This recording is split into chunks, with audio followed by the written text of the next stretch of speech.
Welcome to Volume 2 of Subscriber Submissions. Today I'm going to be featuring several stories that have been sent to me. If you would like your story to be featured in the next one I do, please send it to my email, which is in the description of all of my videos, and please let me know how to credit you. The Price of Revenge by Santiago Del Mar. My story starts out like the typical schlock that Hollywood pumps out every month. A man has everything, and in one dreadful instant, he lost it all. Now, with nothing left to lose, the man sets out to avenge all that he's lost and to regain his manhood. This man is stoic, brave, cunning, and intelligent, and through violence, dominance, and faux heroism, he shows the audience that he's still worthy of being called a man. No, that he is still worthy as a human. But that's what all these revenge power fantasies miss. No manhood. There is no humanity. Nothing of value in the quest for vengeance.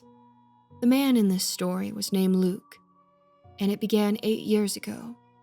I'd spent the day taking my family out to the beach.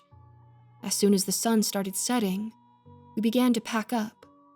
I'll never forget the auburn rays of light in the shimmering sea.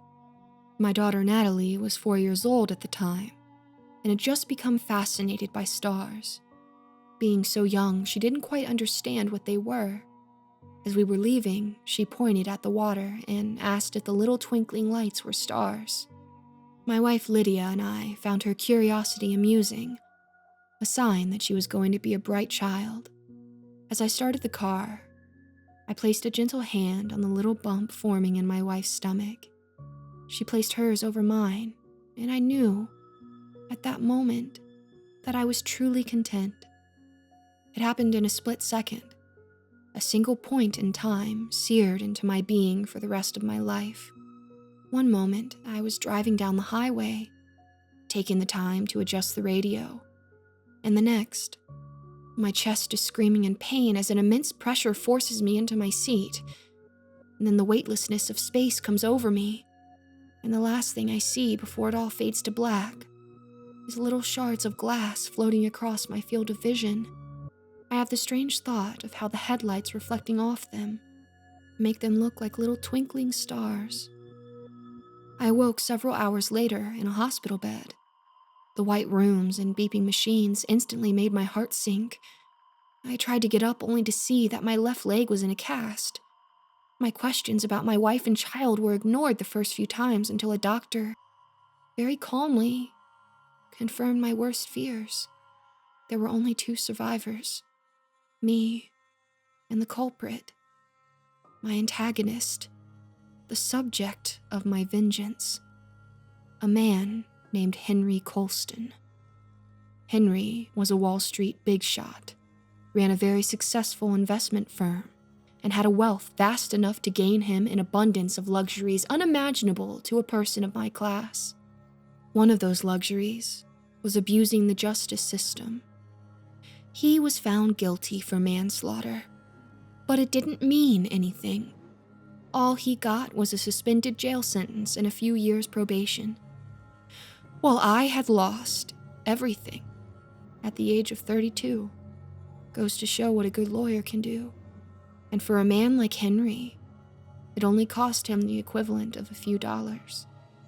The thing that hurt most, the thing that cemented my need to tear down this man and make him pay for all he had done, was when he testified and shifted the blame onto me. Even if the majority of the court didn't side with him, I knew a few would, and that burned. I made a promise then that I would devote as much time and effort as possible to see all his accomplishments crumble and fade away. It was a lot easier than I thought. A few years, a name change, dyed hair. It was all it took to be hired as part of his landscaping crew. I spent the next 2 years scouting his vast estate. I learned every nook and cranny of it. When the time was right, I snuck into his house and planted a keylogger on his personal computer. Over the next year, I would collect personal information, and passwords. I also discreetly started planting illegal content and hidden files on his computer. Child porn, to be exact. Looking back on it, I realized how fucked up that was. Using the exploitation and abuse of children for my gain. But that's what the pursuit of vengeance does.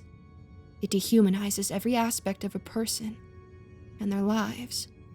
You listening to this, you aren't so different. I realize now that people's morals are actually quite twisted and malicious. They just delude themselves into thinking that they're not.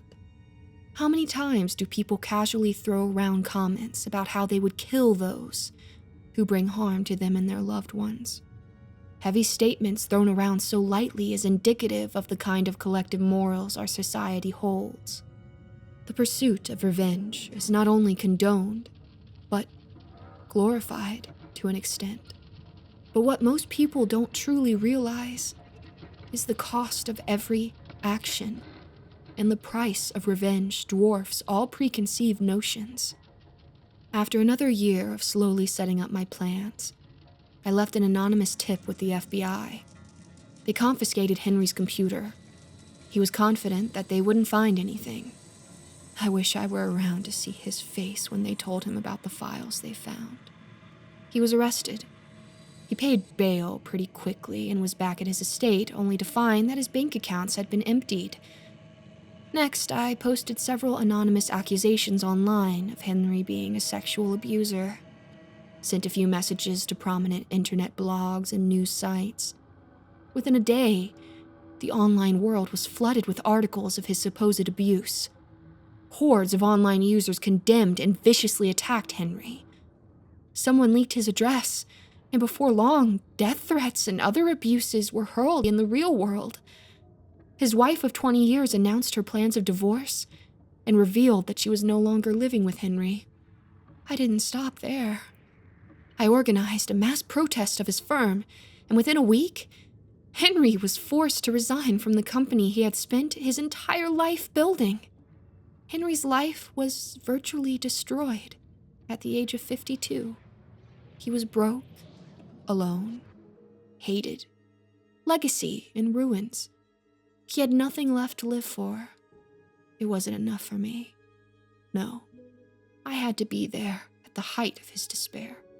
I wanted to tell him that this was what he deserved for what he did to me. I wanted to see his face, the agony of knowing that he did this to himself. I wanted to see him realize that there was no way out of the hell I had created. And most importantly, I wanted to see him give in and take his own life. I wanted to savor the sheer depths of suffering I had brought to this man, to know that I had the strength to avenge my grievances. I broke into his house on the night before he was due back at court, armed with a revolver. I found Henry slumped in a chair in the middle of his living room, his back to me. I aimed my gun and cocked the hammer. Hearing the noise, he turned around to face me, an expression of recognition carved into his visage. "You know who I am?" "I do." "So you know that what you did to me justifies what I have done to you." "I see. I guess I should think so." Smug to the very end. "End?" I threw Henry a little capsule I had prepared, a cyanide pill. He caught it and examined it closely, taking a few moments for him to realize what it was and what I wanted. "I guess it's only fair for it to end like this." I learned a long time ago that nothing in life is fair. You taught me that. You destroyed my life. This is only the price you have to pay.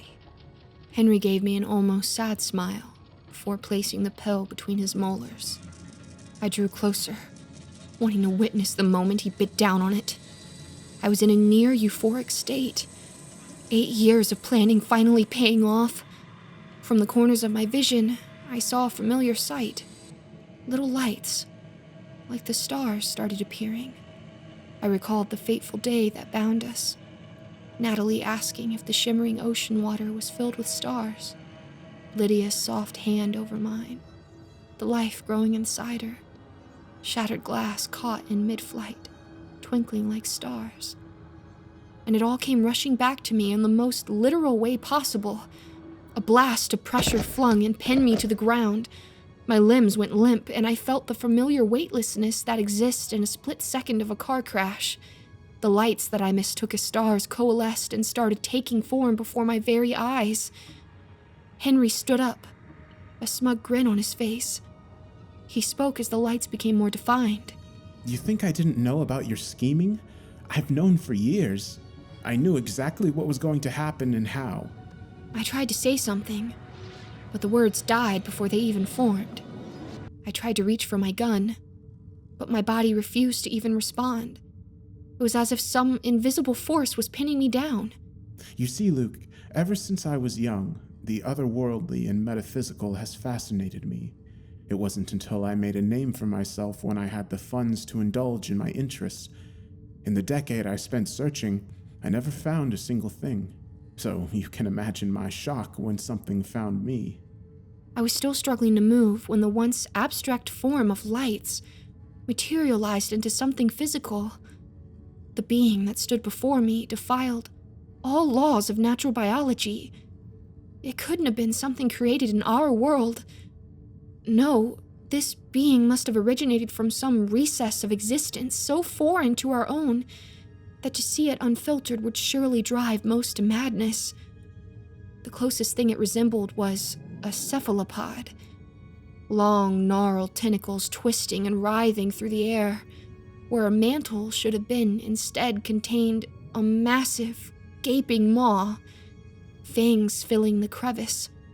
A single eye, larger than my head, was set at the center of its body.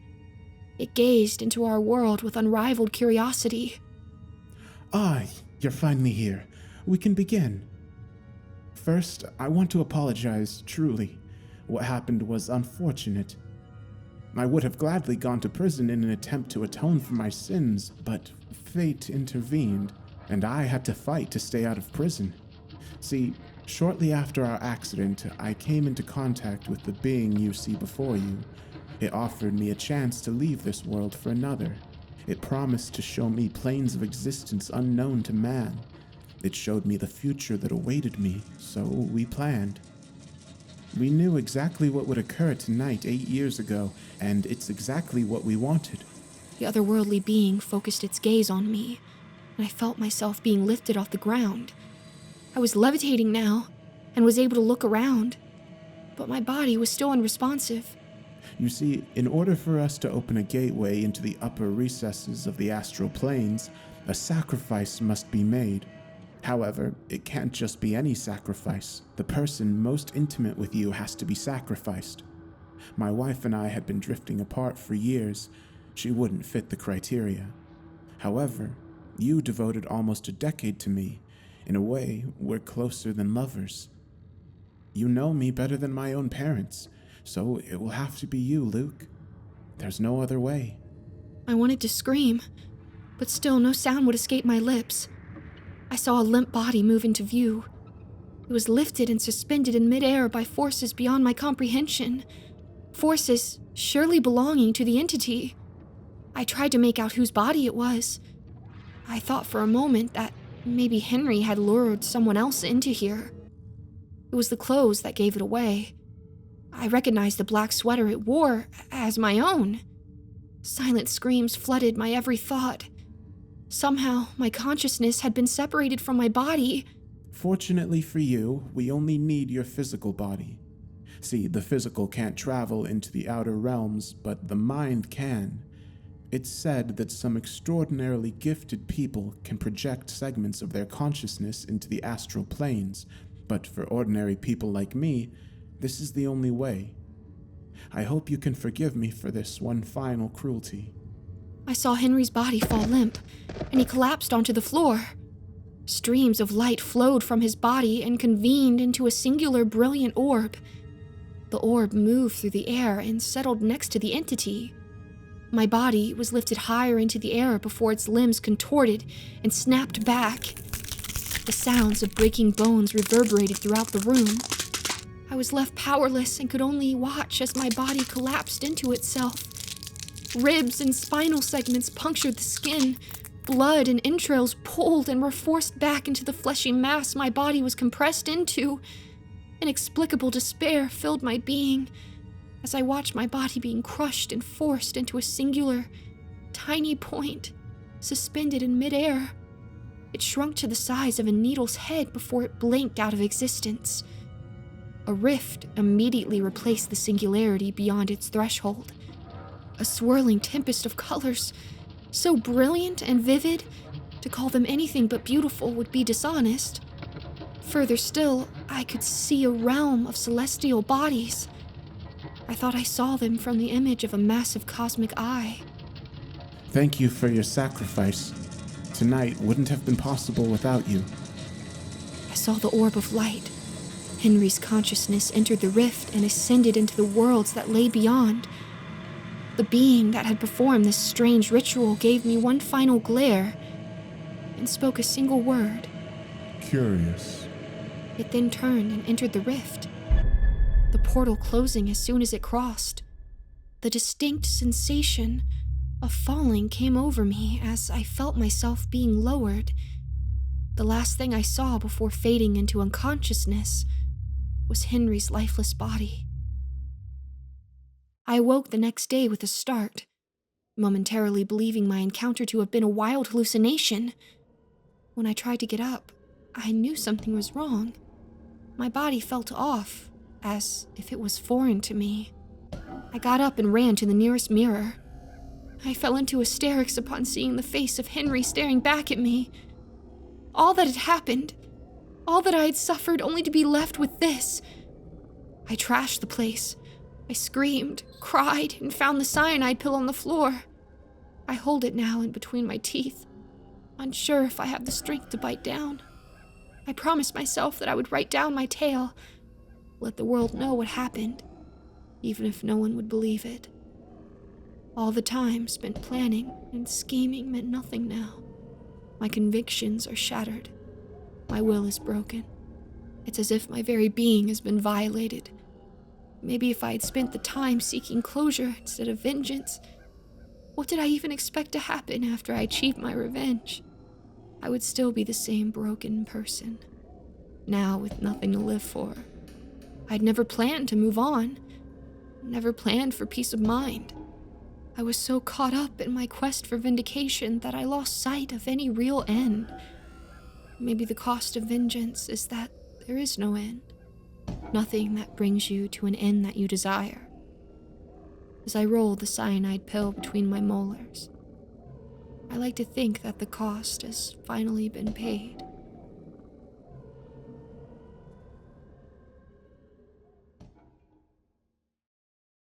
Bloody Mary Blinded Me by Dizzy Rate.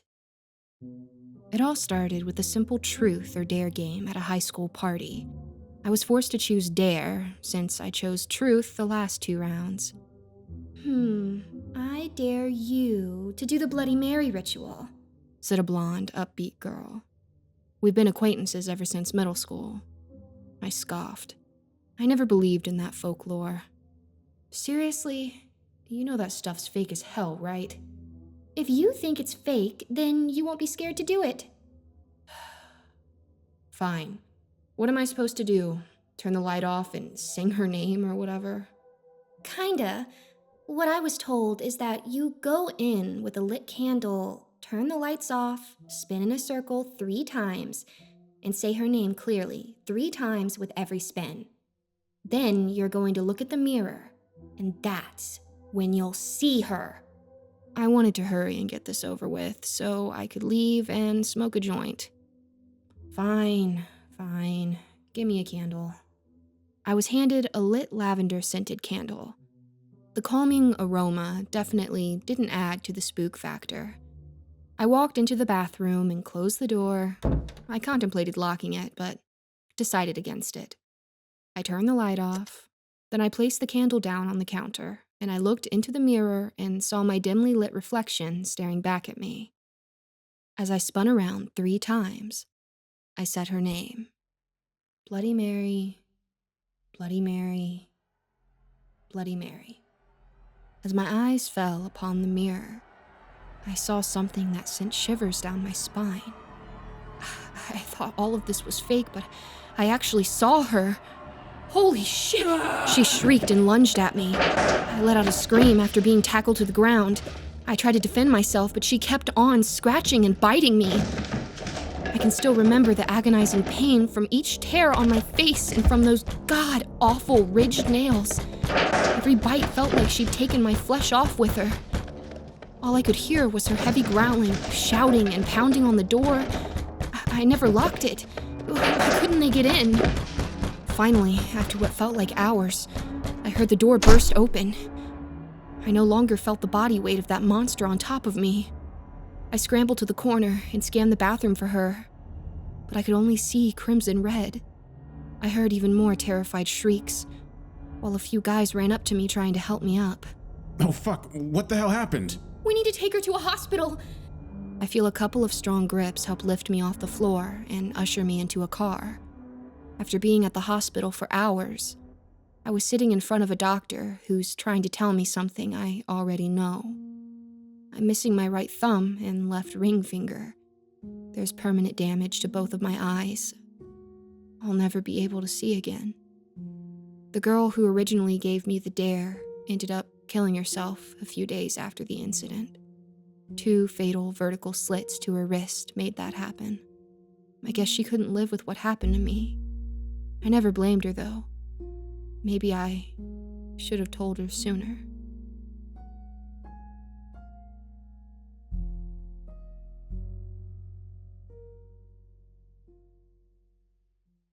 He Made Me Pick Who Dies by Brian. Sitting in my car in a dark parking lot at night, I watched a thin man with a large, grotesque, yellow smile walk up to the driver's side door with a gun. He politely tapped on the window and motioned for me to roll it down. I sat stunned for a moment before obliging. My heart raced as he calmly stuck the gun in my face and told me to unlock the door. In stark contrast to what one would assume from the weapon in his hand and overall disheveled look, he spoke in a confident, yet non-threatening manner. Listen, James, I just want to talk. Who are you? I stammered out. He widened his smile. Would you mind unlocking the door for me, buddy? I slowly shook my head in response, but he simply pushed the gun closer to my face and shot me a look that clearly showed he wasn't really asking. Once he heard the door click open, he strolled around to the front of the car and made his way to the passenger seat, never once taking the gun off of me. After he got comfortable, he seemed to slightly let down his guard as he spoke again. You know, James, I'm really not here to hurt you. The matter of fact is, I want your opinion on something near and dear to my heart. What the fuck are you talking about? You're holding me at gunpoint because you want my opinion on something? And how do you know my name? The man laughed. Well, to answer your second question first, I guess you can call it a unique intuition from a long time of observation. He winked before continuing. And to answer your first question, yes, but not because you're special or anything. In fact, you happen to be a completely random piece. You just happen to be in the right place at the right time. Now, I was utterly confused. The man was obviously crazy. The fact that he still had that gun pointed towards me meant that there was still a genuine possibility that the only way I left that parking lot was in a body bag. I think he sensed my worry when my eyes kept darting back and forth between the gun and his still smiling face. I got the vibe that he enjoyed the stress I was under. Okay, so what do you want my opinion on? He nodded his head and twirled the gun in his hand playfully before setting it on his lap. Don't try to reach for the gun. I'm a really quick shot. Trust me, it wouldn't end well. I nodded as he reached into his pocket and pulled out a cigarette and a lighter. He took a long drag and exhaled before talking again. I know you don't like smoke, but I could feel the need coming on strong. This guy must have been doing it for years. Anyway, I wanted your opinion on who to kill. My heart dropped as those words left his lips. I'm sorry. What? I can't be involved in that kind of a thing. He picked the gun back up and blew out another puff of smoke. I wouldn't think of it as being involved per se. You're really just making a suggestion. If it makes you feel any better, this isn't my first rodeo. I've got a lot of bodies on me. Even took some fine pictures if you'd like to see them. My hand slowly moved towards the handles as I mentally prepared to run. This was crazy. Not only had this person essentially kidnapped me, but they wanted me to be involved in some kind of murder plot? I thought that he was obviously some kind of serial killer, and that maybe, if he was distracted for a split second, I could run and tell the police. At this point, whatever was going on was far bigger than me, and I needed to tell someone. His confidence never wavered. James, I told you I'm a quick shot. You're not going to get very far if you try to run. Really, I don't want to hurt you. Plus, if you manage to escape and tell the cops like you're thinking, they'd never find me. I told you, kid, I have bodies. Plural. Trust me. Now, just answer my question and I'll be on my way. I promise. My hand slowly retracted from the door, and he nodded in approval, and that damn smile of his indicated that he was enjoying every second of my moral conundrum. Just tell me what you want. He paused to cough before taking yet another drag. A puff of smoke accompanied his next set of words. Let's say someone had to hypothetically die tomorrow night. It could either be your mother, your best friend, or the father of that sick girl down the street from you. Who would it be? You just let me know, and I'll be on my way towards their house to do what needs to be done. You can't be serious. I'm more than serious, James. He calmly responded. And if you try to give me that I can't pick bullshit, I'll just kill all of them. No skin off my back. This time, I laughed. At that moment, I thought the man had messed up. I hadn't been to my mom's house in years, and she was extremely protective of her personal information. She didn't have social media, lived out in the middle of nowhere with my dad. I didn't trust electronic services enough to ever put her information out anywhere. He was lying about knowing where these people were. If he was lying about that, then he was most likely lying about everything else. Hell, the only reason he probably knew my name was because it's so common. I could pick someone at random, and this crazy person would hopefully be on his way to leave me alone. Tick-tock, James. Who's it gonna be? What if I picked my mother? I called his bluff. You know where she's at right now? He chuckled. Of course I do. Prove it. I said furiously. He rolled his eyes and pulled out a phone from his pocket. It only took him a few seconds to type in a location and show me an image of the house my mom stayed at with my dad. This is her, right? My eyes grew wide. How the hell could he have possibly known that? No. I lied. The man shrugged. Fine, doesn't matter. If that's who you pick, then I'll show up and kill whoever does live there. And trust me, you can call the cops and hope that they'll get there before I do, but it won't make a difference. He paused for a moment and thought. In fact, it might be a little weird if you had knowledge of a murder before it happened. Old people with a big life insurance plan being killed by a child who then goes and feigns confusion and grief to the police is a story that's played out many times before. I can see the headlines now.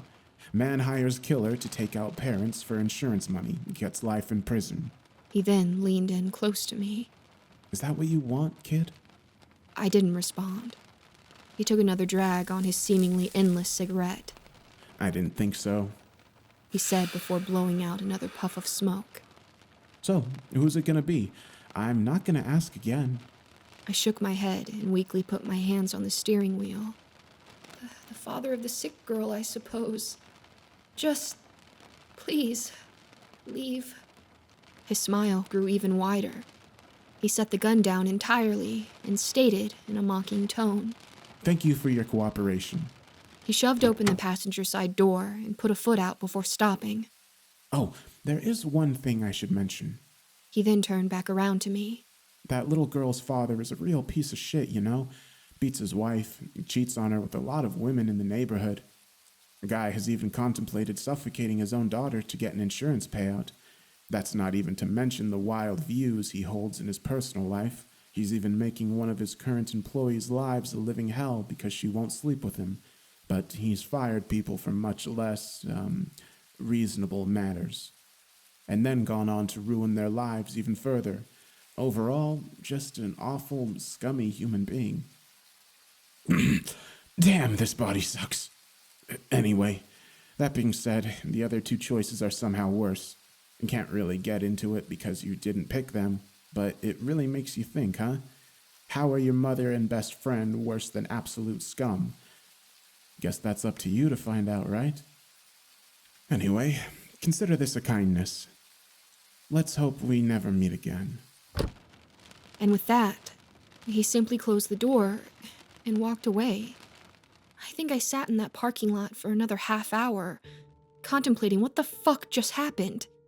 Then I drove to a nearby liquor store, bought a bottle of tequila, and drank myself to sleep. The next morning, I woke up to news crews down the street and police tapes sectioning off what looked to be a bloody crime scene. I'd come to find out later that everything he said was true. The man, indeed, was a horrible person, and what was once public support towards an unbelievable, cruel incident soon turned to a feeling that somehow justice had been accomplished. I never told the police what happened. Maybe I should have, but I don't know. I suppose at the end of the day, I just didn't want to be involved more than I already had been. Conversations with my parents and my friends have been weird too. I found myself pulling back further and further from them. If what the man said was true, what on earth have they been up to in their private lives? And was I in some sort of danger because of it? I didn't know if I was more afraid of that man or of people I've loved for damn near my entire life. I'm also questioning how he knew so much about that man and about me, if I was supposedly picked at random. That comment about this body has me on edge too. It's as if it didn't belong to him. So much about this situation has me asking questions that can't be answered. And I don't know what to do. I suppose the only thing, for now, is to get another drink and try to forget his kindness.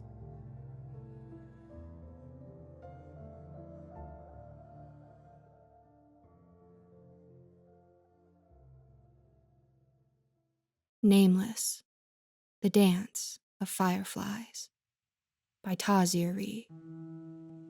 One of my favorite pastimes during the warm summer was going out in the woods to catch glimpses of the fireflies at night. I had my own secret place I'd go to and watch as the bugs would light up the forest. One of these places I'd go to was an open patch of ground near the lake. At dusk, it was amazing, even on these hot and humid nights. The moon would be flying overhead, and the clouds that purple hue of dusk. The lake was shallow and still. You could easily wade across it and not be more than just above your waist in water. When it would get too hot, I'd go and stand in it for a bit. The sounds of the insects and nighttime flying animals were about. It made me feel at ease, even though every now and then a big-ass owl would fly by silently and scare me half to death. I had a tree that I would sit by and just gaze out over the water and wait for the fireflies to start appearing. Since the other side of the lake wasn't so far away, I'd look across and lose myself in thought. There was so much to contemplate. Fate, my place in the world, girls, how much I love being near the water, whether or not I wanted to go out this weekend, how gorgeous the fireflies. Whoa! What was that? I stand up and look across the lake. Looks like a person on the other side. I wonder if they are here to watch the fireflies too, or are they maybe just out for a walk? I watch for a bit, noting the random flickers of the fireflies.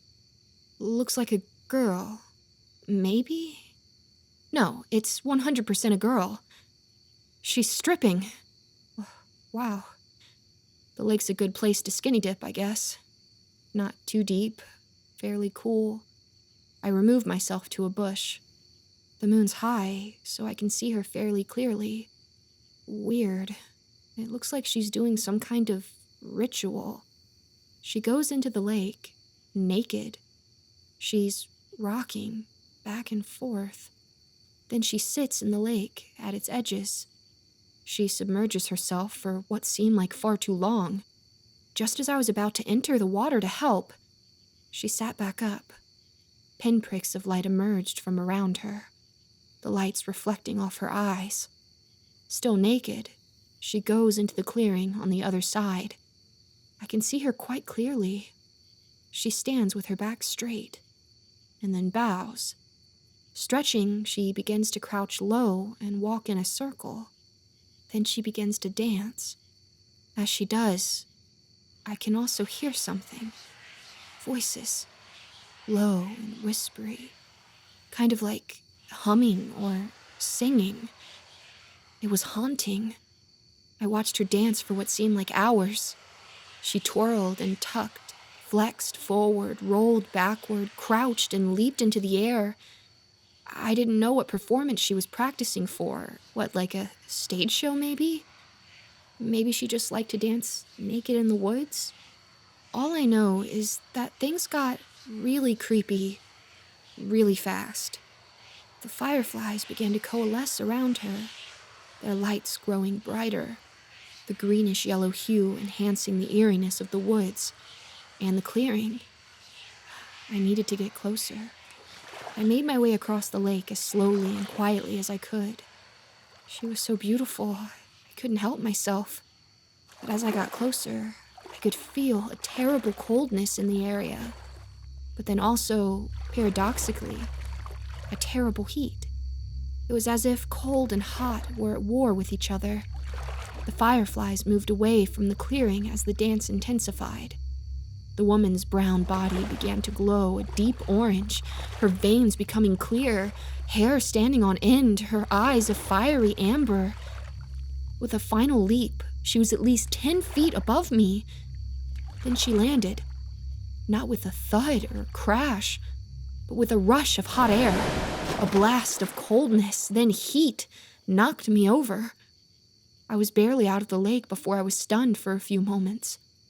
When I gathered my wits, the deep cold was gone, as was the heat. I made my way to the clearing slowly. The moon was overhead, shining a deep blue through the woods and into the clearing. I looked for any sign that the woman was actually there. No clothes, no wetness, no footprints. Was I so lost in my own head that I imagined the whole thing? No, that wasn't it at all. The fireflies showed me the truth of the matter. Slowly, they began to glow again, lighting up the area. And what I saw there filled me with dread. On the ground were humanoid shapes, draped in shadow. A shadow so deep they blended into the ground. But from the shadows leaked some form of liquid. Blue blood? My instincts told me to run. But the light from the insects over the forms all around me told me to stay.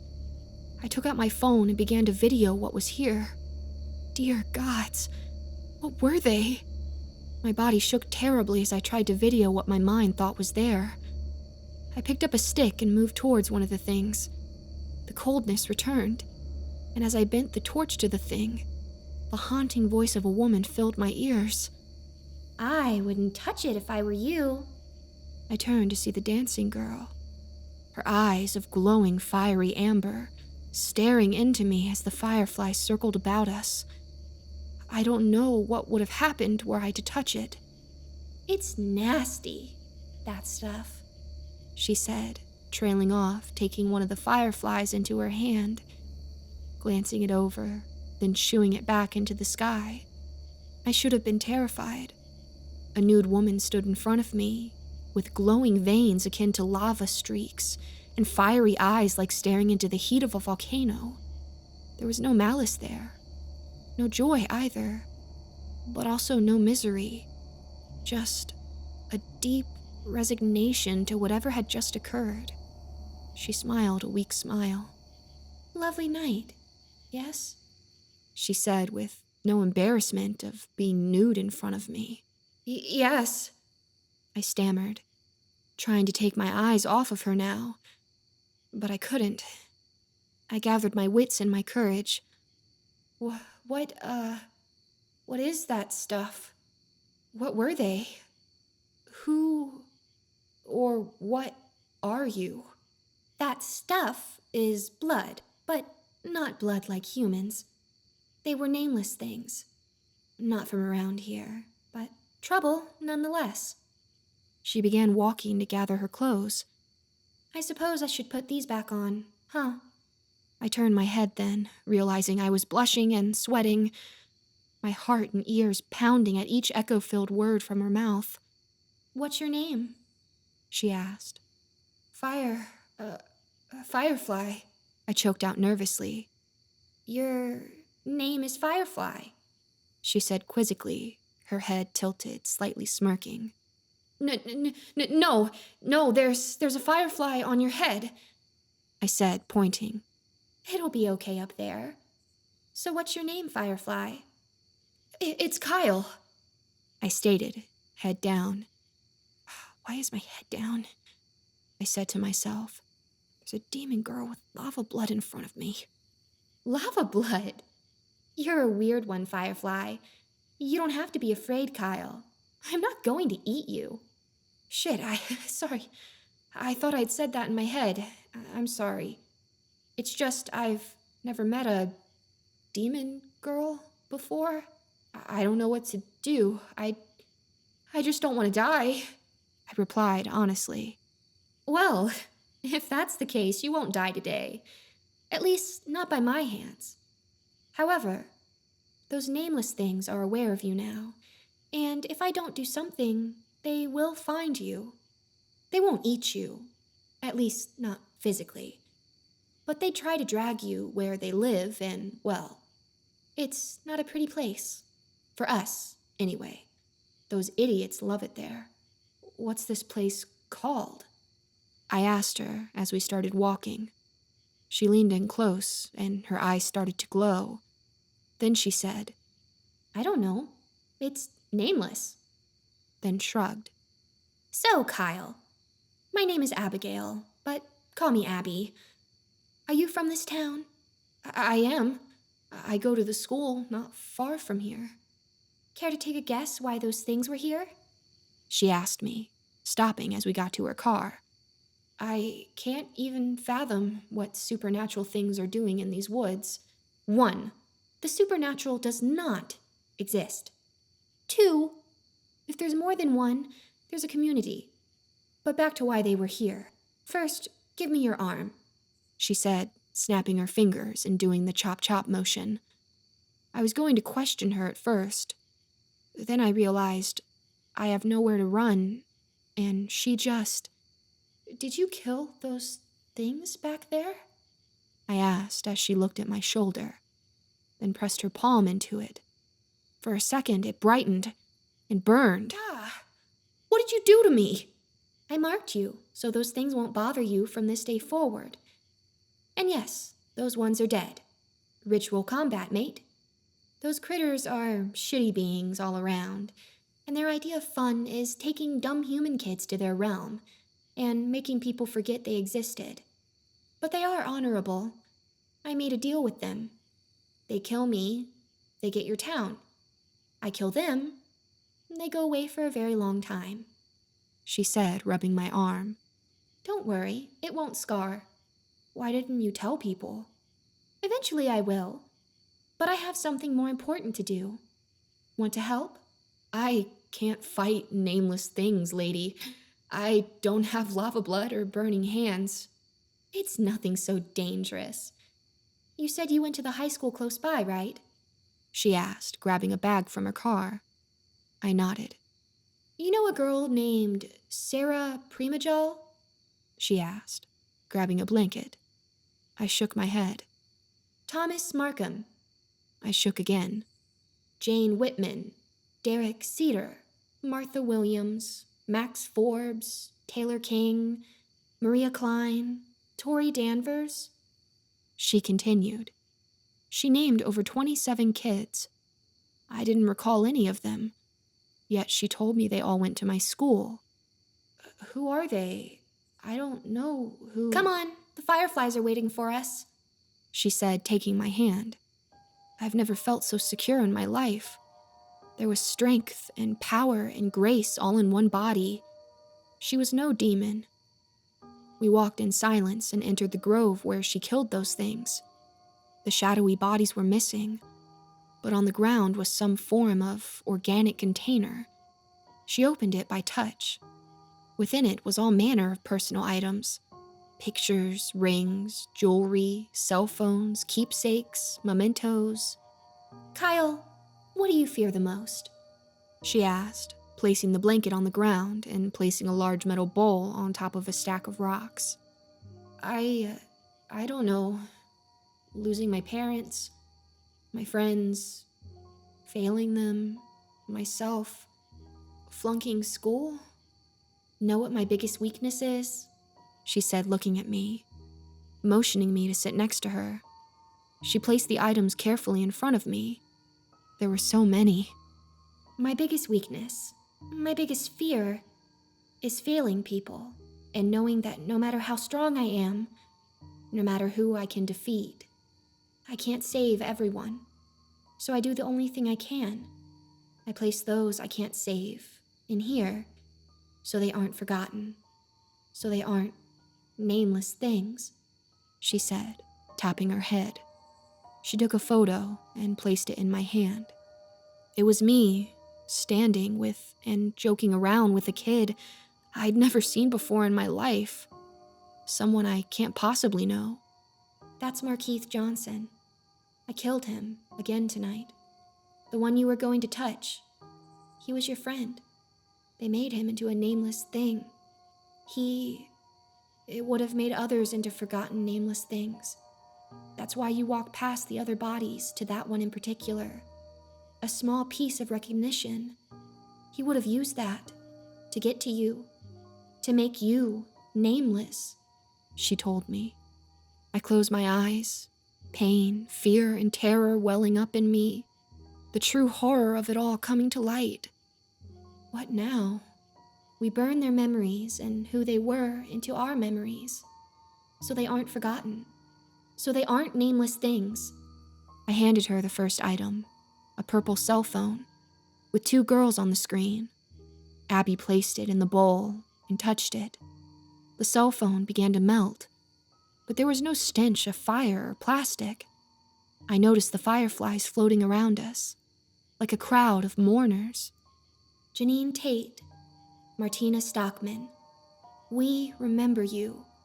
I'd never met these girls, but I could feel a memory flood into my mind of these 2 best friends who made the mistake of performing a ritual that made them nameless and forgotten by everyone they knew. But now I remembered them as if we were close friends, with each name spoken. The fireflies brightened, then dulled. I gave Abby the picture of me and Markeith Johnson. As she burned the picture, I found myself saying, Markeith Johnson, I remember you.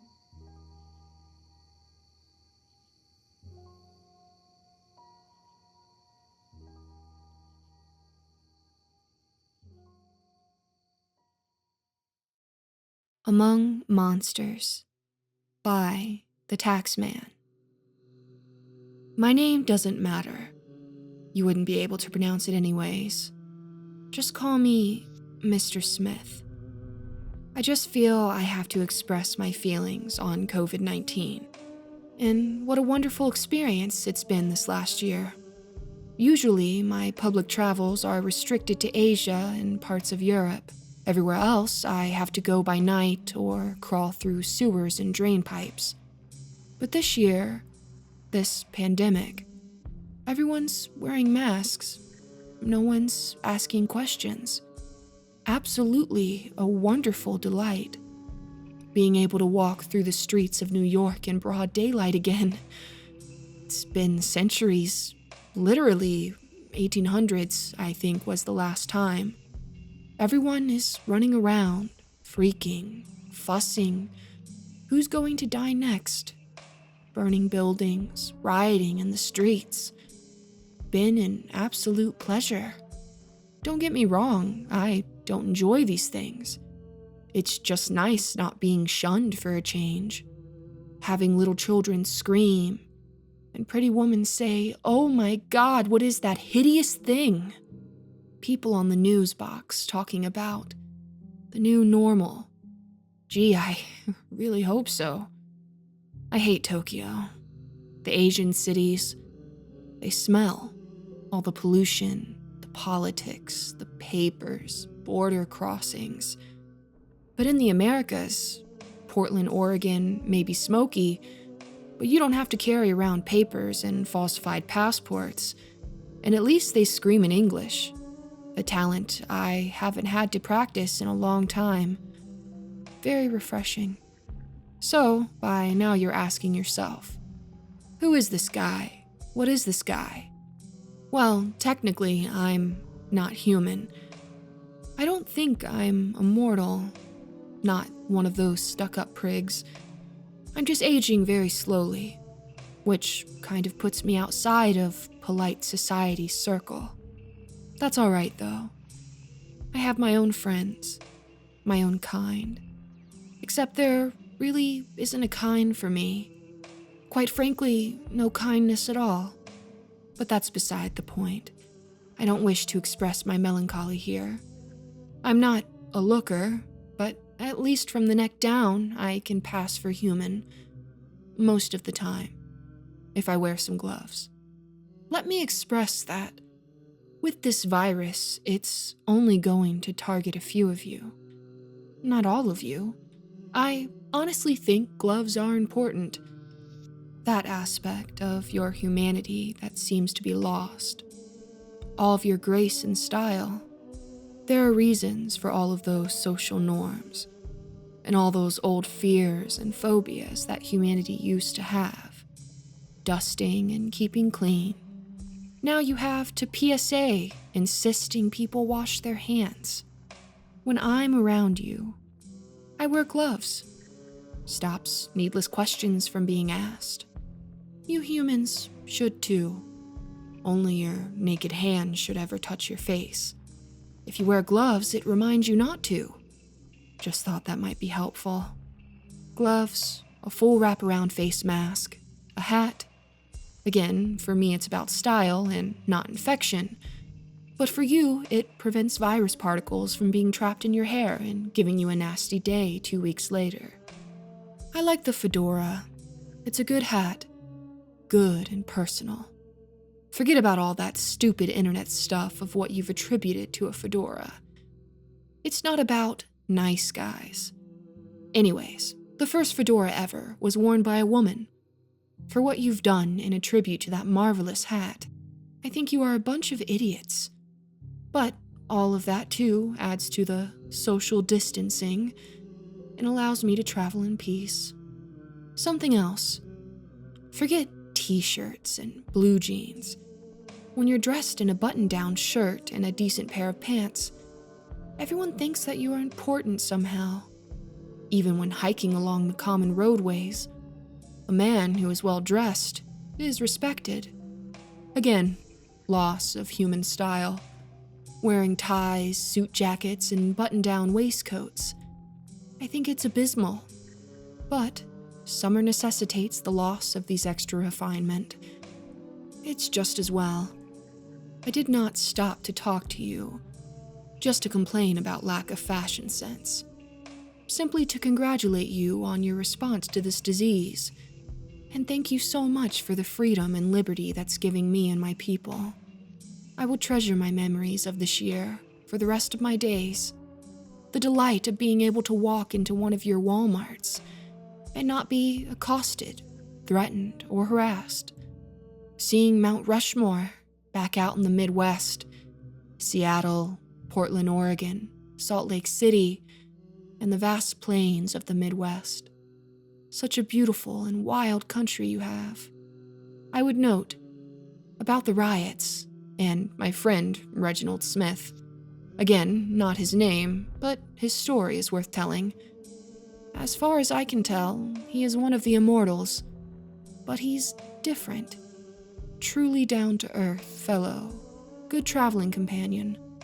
I believe he's lost somewhere in Portland. I'm sure he'll turn up one of these days.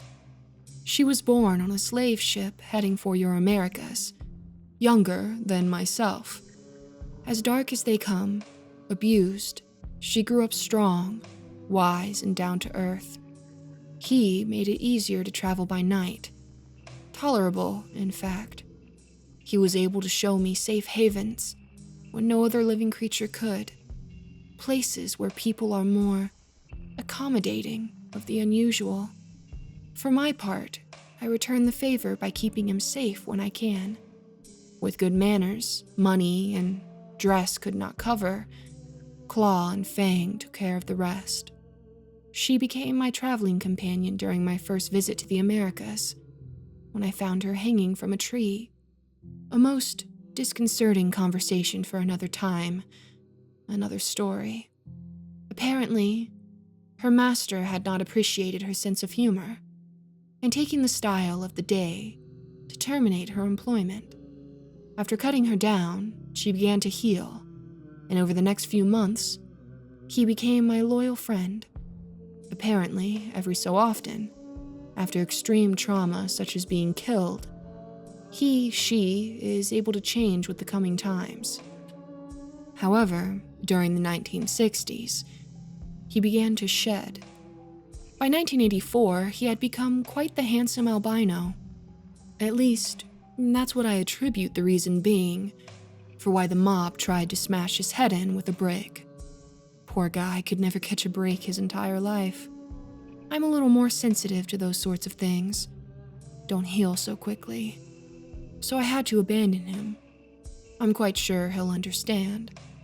I guess my point is that I believe that you have become even less tolerant of a species, at least in some aspects.